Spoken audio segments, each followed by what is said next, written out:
Good morning दोस्तों।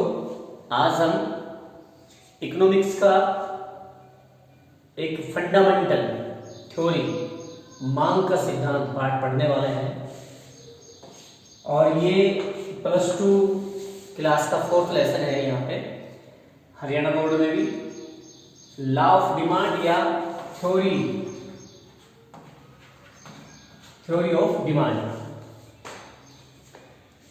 वास्तव में इस लेसन में हम मांग का अर्थ, परिभाषा, मांग अनुसूची और मांग वक्र पढ़ने वाले हैं। लेंथी होगा क्योंकि ये लेसन भी लेंथी है और वेरी इंपॉर्टेंट लेसन है।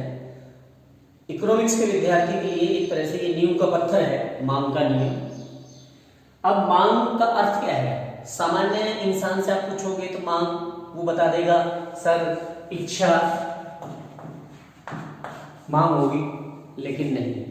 हम अर्थशास्त्र के विद्यार्थी हैं। सामान्य अर्थों में जो इच्छा है वो अर्थशास्त्र में मांग नहीं है। आवश्यकता ये भी मांग नहीं है। अब ये इच्छा आवश्यकता वास्तव में है क्या? इच्छा तो ये होगी कि आई वर ए किंग, काश कि मैं एक राजा होता। आवश्यकता कि अब मेरे को रेवाड़ी जाना है तो मेरे को अच्छी कार चाहिए, लेकिन ये दोनों मांग नहीं है। वास्तव में अर्थशास्त्र में मांग क्या है? मांग विशेष जो हम वर्ड यूज करते हैं वो किसी एक समय और कीमत, इन दोनों के संदर्भ में मांग को डिफाइन किया जा सकता है। मांग क्या है? मांग के लिए सीधा सा ये है कि इच्छा आवश्यकता है, लेकिन उस इच्छा और आवश्यकता को पूरा करने के साधन हमारे पास चाहिए। मेरी इच्छा है, मेरी आवश्यकता है कि मुझे कार चाहिए, लेकिन उस कार को खरीदने के लिए मेरे पास क्या चाहिए? रुपए चाहिए, पैसे चाहिए। इसके साथ यहाँ पे योग्यता कहेंगे रुपए, या इसको योग्यता चाहिए। उस रुपए को खर्च करने की तत्परता भी चाहिए। तो यहाँ पे तत्परता हो गया। तत्परता का मतलब पैसा तो है, लेकिन हम उसको देने के लिए, खर्च करने के लिए तैयार नहीं है, तो भी ये मांग नहीं कहलाएगी। तो मांग के लिए क्या चाहिए? एक समय पे, एक निश्चित कीमत पर किसी वस्तु को खरीदने की योग्यता, और उस योग्यता यानी कि उस धन को खर्च करने की तत्परता, उस अर्थ में हम यहाँ पे मांग लेंगे। यानी कि मांग क्या हुई? मांग की डेफिनेशन क्या हुई?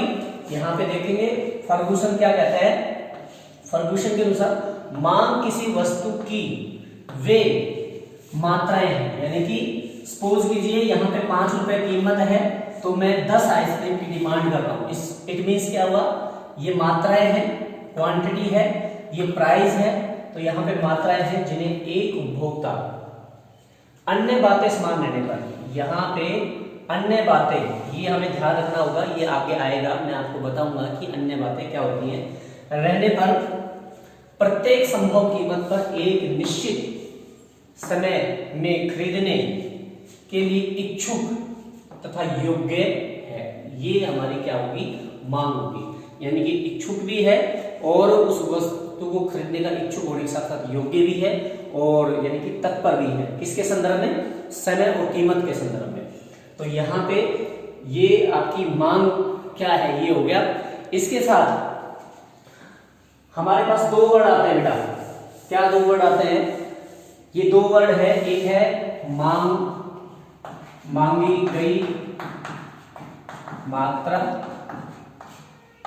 और दूसरा इसके अपोजिट में है मांग। इन दोनों को भी एक छोटा सा 2 नंबर में प्रश्न आ सकता है कि मांगी गई मात्रा क्या है और मांग क्या है। तो इसको हम कैसे डिफाइन करेंगे? देखिए, जब वस्तु की कीमत सपोज कीजिए 1 रुपया है, यानी कि आइसक्रीम की कीमत P, प्राइस कितना है? 1 रुपया है, तो डिमांड कितनी क्वांटिटी में है?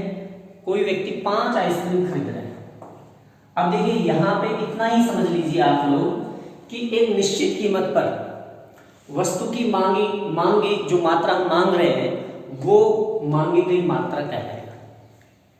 किसी वस्तु की एक निश्चित कीमत पर जो मांग हम कर रहे हैं उसे क्या कहेंगे? मांगी गई मात्रा कहेंगे। अब देखिए कीमत बढ़कर 2 रुपए हो जाती है, तो यहाँ पे मांग घटकर 4 हो जाती है, कीमत 3 हो जाती है, तो आइसक्रीम की डिमांड भी 3 हो जाती है।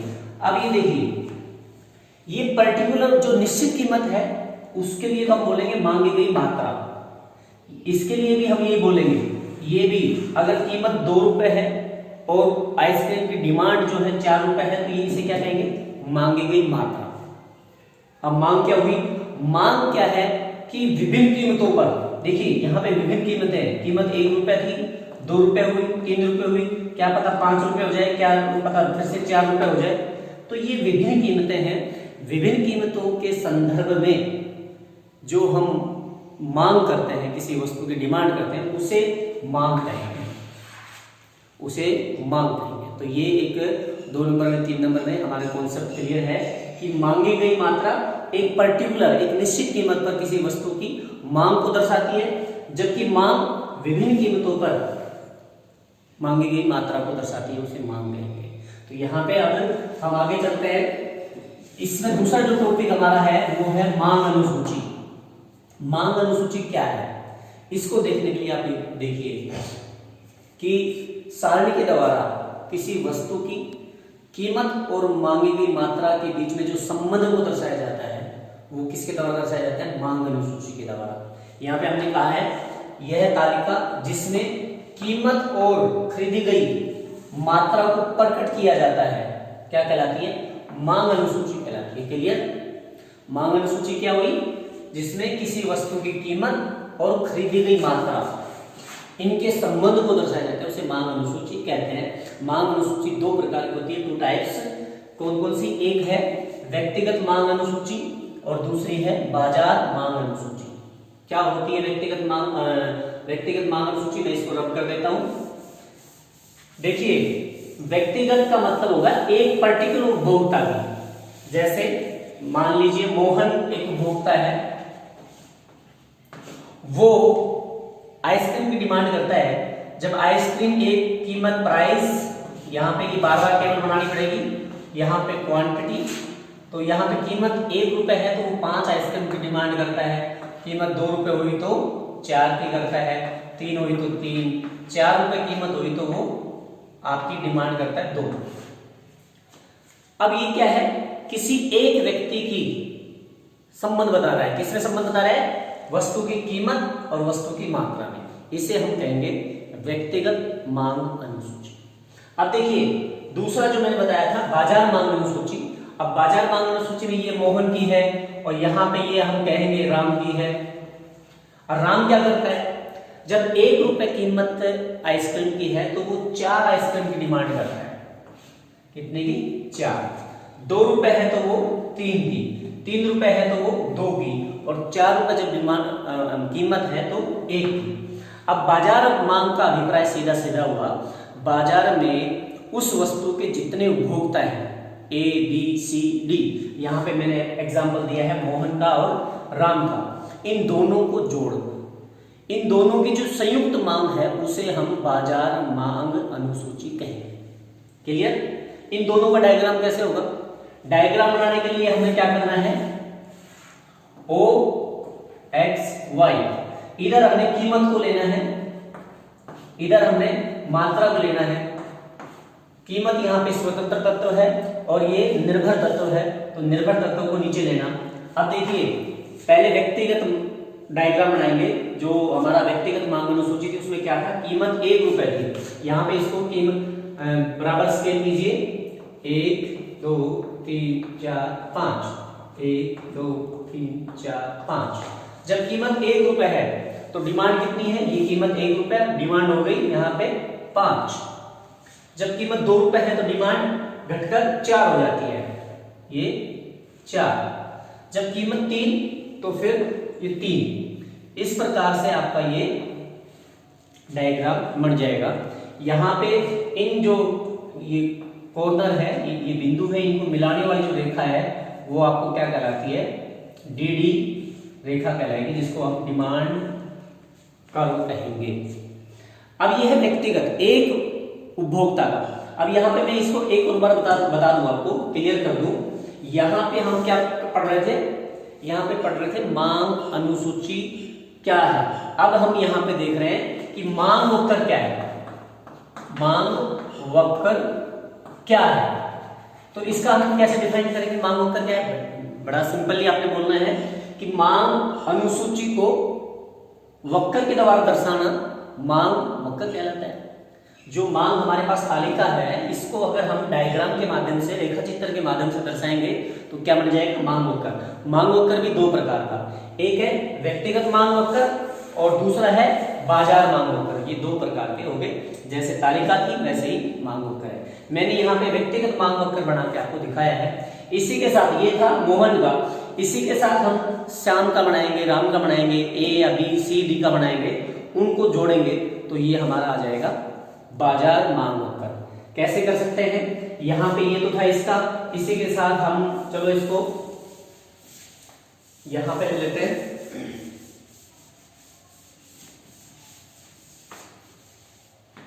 देखिए यहाँ पे एक डायग्राम ये होता है ओ एक्स वाई, ये ए उपभोक्ता का है। यहाँ पे अगर हम करेंगे तो बी उपभोक्ता का, और यहाँ पे जो आएगा वो आपका आ जाएगा बाजार मांग वक्र। हो क्या रहा था, जब कीमत 1 रुपए थी तो 5 आइसक्रीम की डिमांड थी। जब 4 हुआ, कीमत आपकी 2 रुपए हुई तो 4 हो गई, और कीमत अगर 3 हो गई तो 3, और 2 हुई तो 4 हुई तो यहाँ पे 2। ये तो था एक उपभोक्ता की, ए उपभोक्ता। बी उपभोक्ता क्या कर रहा था, जब कीमत 1 रुपए थी तो जब कीमत 1 रुपए थी तो वो 4 आइसक्रीम की डिमांड कर रहा था, यानी कि 1 यहाँ पे 4। जब 2 थी तो वो 3 की डिमांड कर रहा था, और जब 3 रुपए कीमत थी, कीमत कितनी थी 3 रुपए, तो डिमांड कितनी कर रहा था वो 2 आइसक्रीम की, यानी कि 3 की तो 2 आइसक्रीम की डिमांड कर रहा था। और जब कीमत बढ़कर 4 हो जाती है, इसकी इक्विवेलेंट हो जाती है, तो वो 1 वस्तु की डिमांड करता है। यहाँ पे आप देखेंगे तो ये पाएंगे। अब इन दोनों का जोड़ डी ये 1 है और ये डी 2 है, इन दोनों का जोड़ जो आएगा, यानी कि यहाँ पे देखिए मांग अनुसूची में देखिए 1 रुपए कीमत है तो एक उपभोक्ता ए है और दूसरा बी है, तो इनकी टोटल संयुक्त डिमांड कितनी होगी, कुल मांग कितनी होगी 5 + 4। 5 + 4 कितनी होगी बेटा 9। 4 + 3, क्योंकि 2 उपभोक्ता का ही हम उदाहरण ले रहे हैं, तो 4 + 3 7 होती है। 5 + 2 कितनी होती है 5, 2 + 1 कितना होता है 3। तो ये हमारी क्या होगी बाजार मांग। इस बाजार मांग को डायग्राम के द्वारा दर्शाएंगे, तो यहाँ पे दोनों हो जाएगी। कीमत जब 1 होगी तो डायग्राम में हम कहां तक ले जाएंगे 9 पॉइंट तक ले जाएंगे। जब 2 रुपए कीमत थी तो 7 पॉइंट तक ले जाएंगे, यानी कि ये आपका 9 पॉइंट हो गया, यहाँ पे आपका 7 पॉइंट हो गया, फिर आपका ये 5 पॉइंट हो जाता है 3 रुपए पे, और फिर 4 रुपए कीमत है तो आपका 3 हो जाता है। इस प्रकार से जो ये डायग्राम बनता है, ये आपका मार्केट डिमांड कर्व बन जाता है। क्लियर? तो यहाँ पे आपको ये ध्यान में आ गया। तो हमने देखा ये अनुसूची होगी। अब हम एक 4 नंबर में प्रश्न जो आता है वो आता है कि मांग फलन क्या है और मांग फलन के कौन कौन से निर्धारक तत्व हैं। तो यहाँ पे देखिए सीधा सीधा ये है कि मांग को प्रभावित करने वाले जो तत्व हैं उनको हम मांग फलन कहेंगे। अब मांग प्रभावित कैसे होती है, देखिए आज आप अभी मैंगो की डिमांड अभी बढ़ेगी, क्यों, उसका सीजन है। अभी गर्मियां हैं तो आप देखेंगे गर्मियों में लोग हीटर कम खरीदेंगे, कूलर ज्यादा खरीदेंगे, एसी ज्यादा खरीदेंगे, तो ये प्रभाव पड़ा ना। कोई ना कोई तत्व मांग को प्रभावित करता है, उसे हम क्या कहेंगे मांग फलन। देखिए यहाँ पे मांग फलन क्या हुआ, मांग फलन किसी वस्तु की मांग तथा उसके विभिन्न निर्धारक तत्वों में संबंध को प्रकट करता है, यानी कि संबंध को बताता है मांग और मांग को प्रभावित करने वाले तत्वों में। 2 प्रकार के ये हो गए मांग फलन, 2 प्रकार का। एक हो गया आपका व्यक्तिगत मांग फलन और एक हो गया आपका बाजार मांग फलन। जैसे हमने मांग तालिका 2 प्रकार की पढ़ी, मांग वक्र दो प्रकार का, सेम ऐसे ही व्यक्तिगत मांग फलन हो गया और बाजार मांग फलन हो गया। व्यक्तिगत मांग फलन में क्या क्या चीजें आएंगी, तो यहाँ पे मैं इसको डायग्राम को क्लिक कर देता हूं। आपके व्यक्तिगत जो मांग फलन है इसमें आपका जो है डी डिमांड किसी वस्तु की, एक्स वस्तु की, कोई भी एक्स वस्तु है, सपोज कीजिए कूलर है, एसी है, जो भी है, तो ये आपका इज इक्वल होगा, फंक्शन होगा, किस चीज से इसका फंक्शन होगा, वस्तु की अपनी कीमत पी एक्स, एक तो उस वस्तु की अपनी कीमत, दूसरा हो गया आपका पी आर रिलेटिव वस्तु हो गया, फिर हो गया आपका इसी के साथ आपका टी, इसी के साथ आपका हो गया वाई और इसी के साथ हो गया ई। अब ये मैं आपको बताता हूँ डिटेल में। ये है व्यक्तिगत मांग फलन, थोड़ा क्योंकि वीडियो लेंथ हो जाएगा इसलिए थोड़ा जल्दी करें। पी एक्स का मतलब हो गया वस्तु की अपनी कीमत,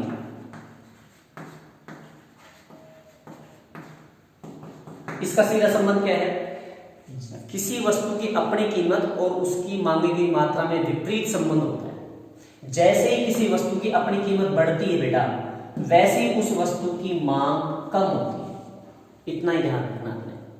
यानी कि वस्तु की अपनी कीमत और उसकी मांगी गई मात्रा में कैसा संबंध होता है, विपरीत संबंध होता है। क्लियर। दूसरा पॉइंट यह है पी आर रिलेटिव गुड्स, यानी कि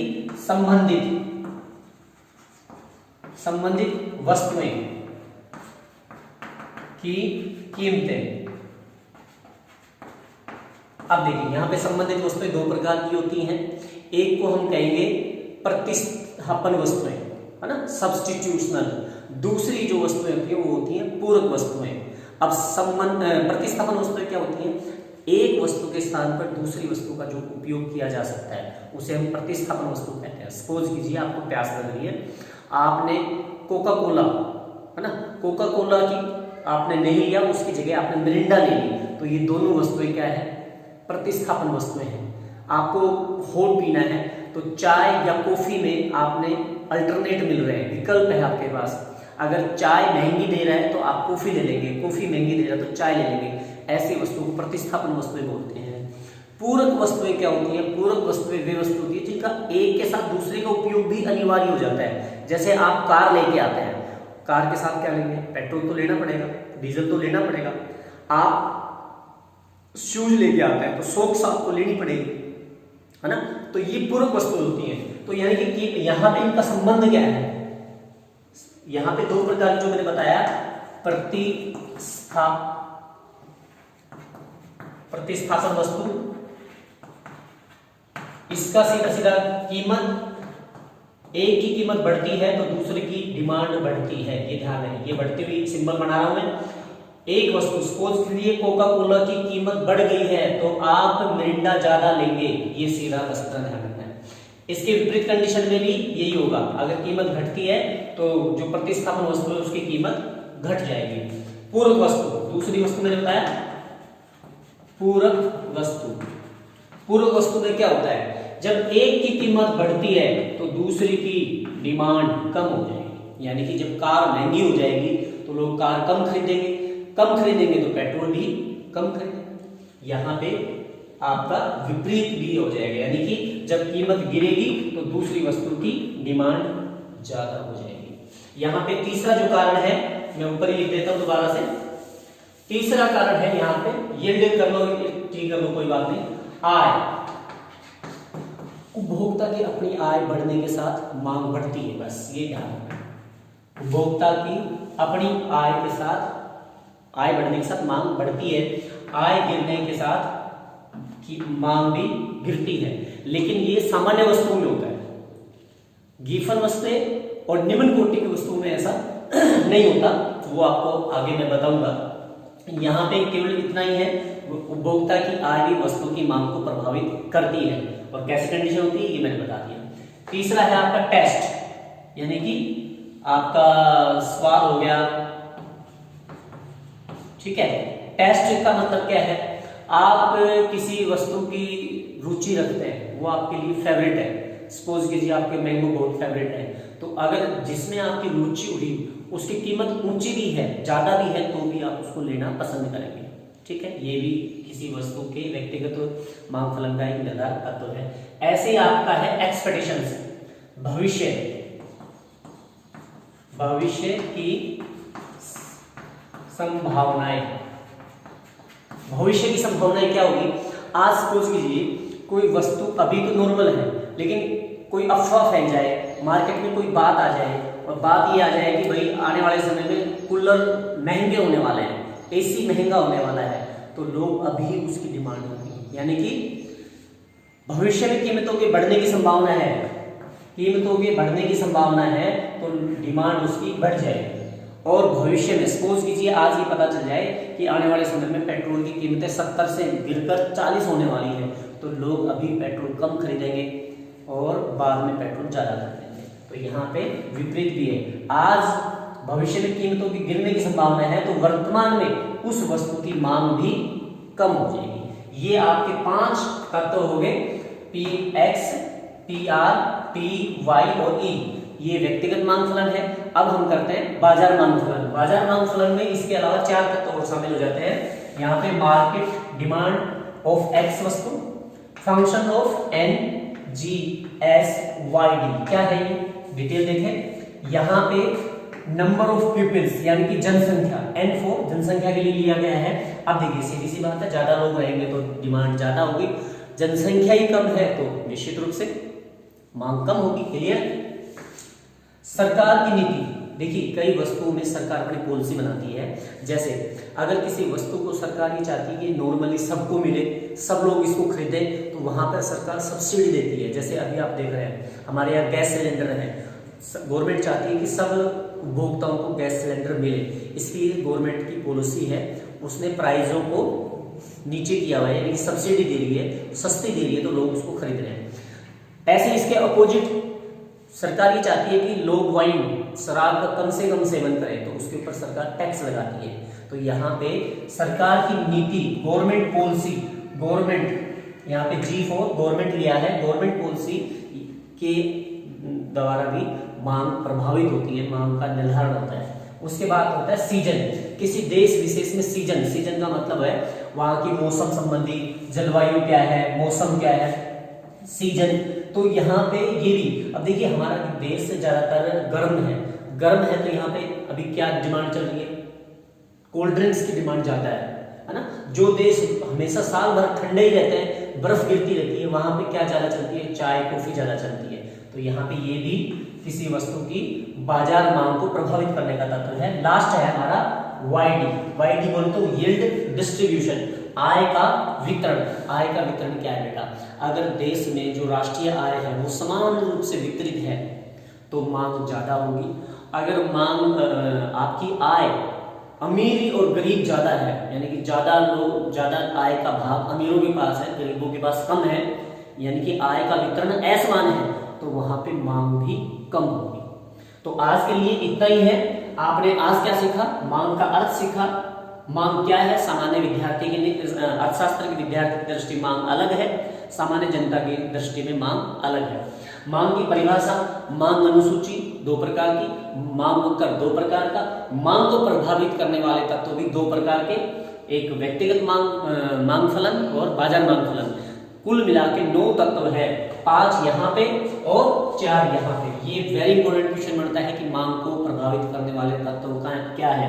और जैसा मैंने कहा था, अन्य बातें समान रहने पर, ये वो अन्य बातें ही हैं, यानी कि मांग के नियम में आप आगे पढ़ेंगे तो अन्य बातें समान रहने पर, अदर थिंग्स बीइंग इक्वल, तो इट मींस कि ये मांग फलन जो हमने 9 पढ़े हैं, एक को छोड़कर, किसको? पी एक्स को छोड़कर, वस्तु की अपनी कीमत को छोड़कर बाकी सारे अन्य बातें हैं, इनमें कोई परिवर्तन नहीं होना चाहिए। थैंक यू, आज के लिए इतना ही।